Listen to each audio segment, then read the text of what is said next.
Alright, I took a little bit of extra time and I added in a few more proxy objects for my character. As you can see, I've added some in here for the knees and the elbows, and I also did one for the pelvis as well. So now when we move that around, all that stuff moves around with it, and that's just how I wanted it. So let's talk about setting up a couple other controls for visibility. There's some instances where we're working where for whatever reason we would like to hide or show only certain parts of our character. And this might happen when you're animating and you really don't want to see the mesh, and you kind of want to see what's happening with the bones underneath the mesh, or maybe you just want to look at the mesh and you want to ignore all the other stuff that's going on around it. Well, you can go in here into Scene Editor and you can toggle the visibility of each of the items and do all that, and that becomes a really tedious process. Well, we can actually set up something to do that for us, and it's relatively painless. So first thing I'll do is I'm going to select Zombie Mesh. I'm going to go ahead and unlock him. I hit P for our object properties. I'm going to go into Render. And then under here, under Object Dissolve, I'm going to hit E for Envelope. I'll close that for a moment. And what did that do? Well, Object Dissolve is really controlling the dissolve of our object. In other words, similar to Photoshop, it's like controlling the opacity of an object, but usually most of the time what you're using it for is to just have something on or have something off. And at 0% it's fully on, and at 100% it's fully off. And when you'll see that when we set up the toggle for this, that's all it's going to give us. It could give us an in-between, but I don't think you'd see that unless you actually rendered it out in a frame. You wouldn't see that kind of feedback in your viewport. Okay, so I've selected an envelope for that, and that, if we go into the graph editor, we'll see under Zombie Mesh we have a new channel, and that channel is Dissolve, and that's the channel we want. So let's go ahead and select these. I'm going to hit Shift-D to clear those from the bin, and I'm just going to put that channel up in there, and I'm going to create a favorite set. And just to keep things simple, I'm going to call it Dissolve. Let's go ahead and close that. And now I'm going to create a new null. And there it is. I'm going to call this one Visibility. And I'm going to move that null up here just above Zombie's head. And let me go into O for options, verify the parent and place is on. In the schematic view, I'm selecting that null, and I think I'll just probably parent that to the reference null. Give it a color, and of course, I'm going to give it a shape. I'll just paste in whatever I had from before. I think I'll change that to a diamond, and then give that a label of visibility. Okay, I'm going to stay in object properties here, and now I'm going to add another custom object, and the one that I'm going to add here is sliders. Sliders are a relatively new thing in Lightwave, and they're a very nice little tool, and it lets you set up separate channels in these little sort of, in these little objects here, where you can actually, you'll have like a little handle that you can slide back and forth to control different properties. So let's double click on sliders. I'm going to go down here and under Zombie Mesh, I'm going to single click to select Dissolve. I'm going to add that channel, and that added that Dissolve channel into the selected channels.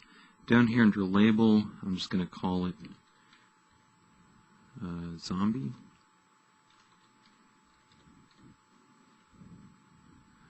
Turn that into an orange, and then I'm just going to leave the range from 0 to 100 and click Continue.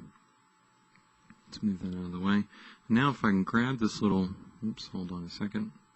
Now I'm going to grab that and move it up over here. And then if I select that, you'll notice as I put it up to 100%, the mesh dissolves right out. So that's great. Although we do have to slide it kind of back and forth, it's still, I find it a lot easier than going into the scene editor and having to open up a new menu panel. And you can also hide it by clicking the triangle here. Okay, let's go ahead and add in one other thing into the visibility slider, and that is actually we're going to grab all these nulls, and we're going to create dissolve channels for them as well, and we're going to add a new slider in here so that when we use the slider, it will actually take the visibility of all of these other objects to 0. Okay, so let me go ahead. I'm going to go into double vertical mode and go have a schematic view up here. And starting with the eye target, I'm going to select that. And I'm going to hit Object Properties, go into Render, click E, close it. Then I'll do the same thing for reference. And I'm just going to go through one by one. I'm going to skip the visibility one. I don't want to hide that one. But one by one, I'm going to go in and add dissolve channels for all of them. Okay, one thing we will need to do here is go into our master plugins and temporarily disable all of our proxy objects. So we can select them. This will take a couple minutes to do, so just bear with me here.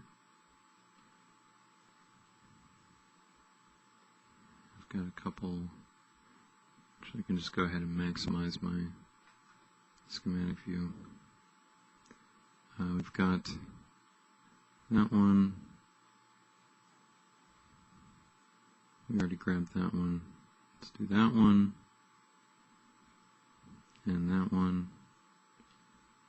And I think I got all the nulls for the right side. And now let's move over to the left. I get the left elbow proxy, pelvis proxy, the arm, the knee proxy, the IK leg, and the foot. I'm just going to double check here really quickly. Let me pause for a second and you do the same. Just go ahead and select each one and verify that you have an envelope attached to the dissolve. Okay, verified that everything that needed an envelope attached to it is. So I'm just going to select one of the nulls here. I just select the eye target because that was at the top. I'm going to go into the graph editor now. And you'll see here that we've got all the channels of the graph editor that the graph editor allows here for this, the scale, rotation, and position. But we also have the dissolve, which is the one that we just created for each of these. So I'm going to select all the stuff above it, hit Shift D, and actually let's go into our set that we created. And we'll have to back up for a second there. And now I'm just going to start working my way down through here. You can see actually that a lot of these have already expanded. So when we added the channels in, they were automatically expanded for us. So moving down here to reference, I'm going to grab the dissolve channel and just single click and drag it up. And I'm going to move my way down here, grab all these dissolve channels.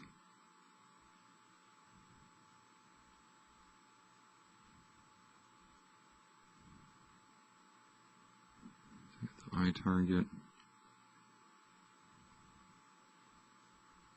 Now we're down to the feet.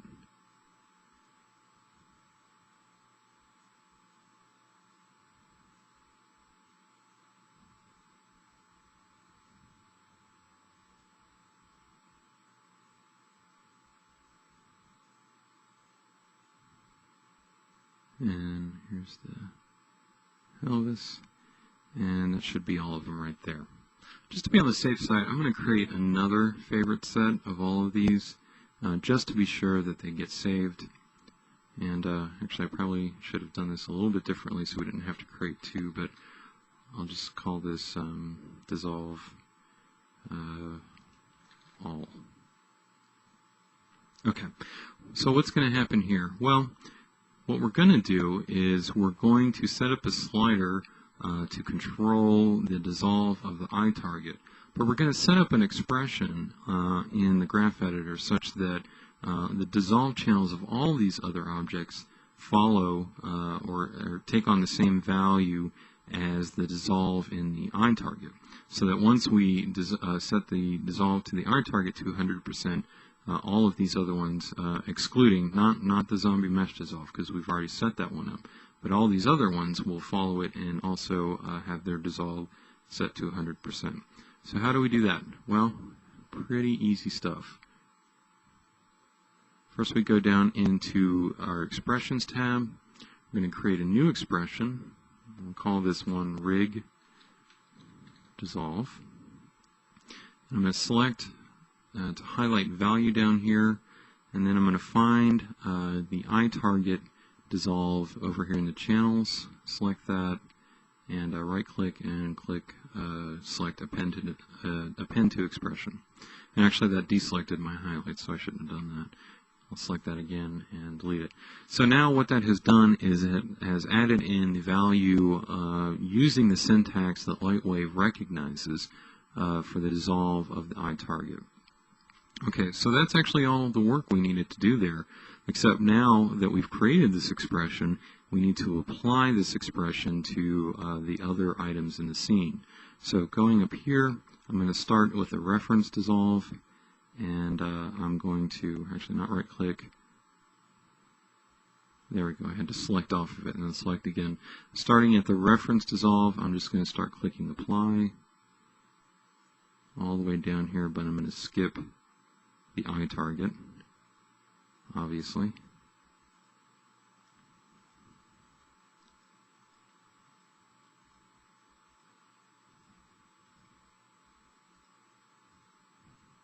And looks like I got all of them. So I left out the eye target and the zombie mesh, which is what I wanted to do.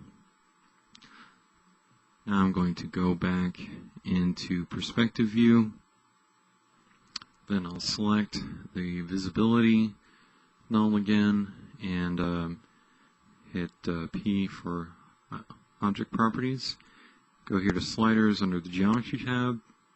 I'm going to double click that, and then I'm going to locate the eye target, which is right here. And select a dissolve channel. I'm going to add that channel. And then I'm just going to label this rig dissolve. Give that a nice little color. Let's say dark blue. Click continue. And now you can see we have a slider here. So what happens when I get this all the way to the right? Everything goes away. How about that? Pretty easy stuff, huh?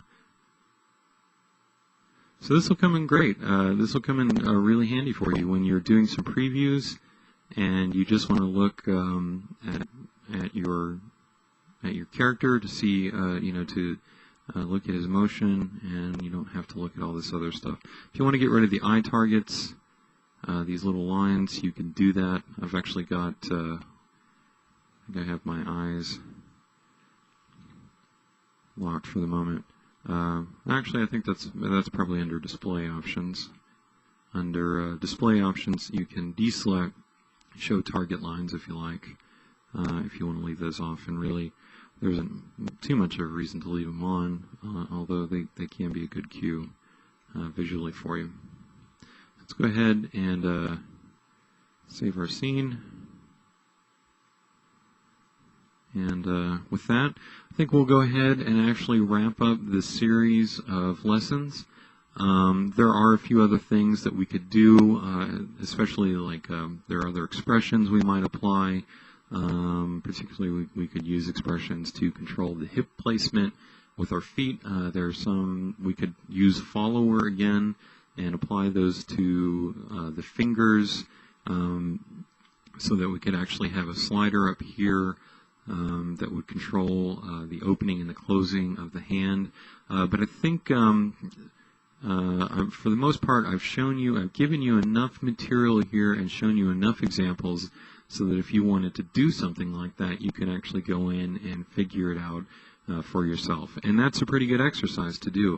Even though I've tried to be very thorough and detailed in these lessons, we can't give you everything at once because, first of all, it's too much information, and second of all, it's a good idea to experiment for yourself so that you can learn how to do things when there's nobody around to tell you how to do them.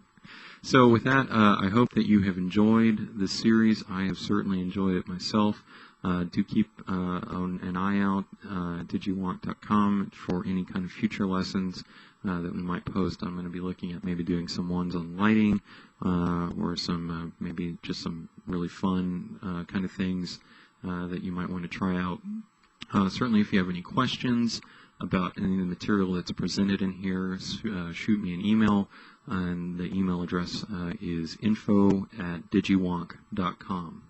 Okay, that's it. Thanks, guys.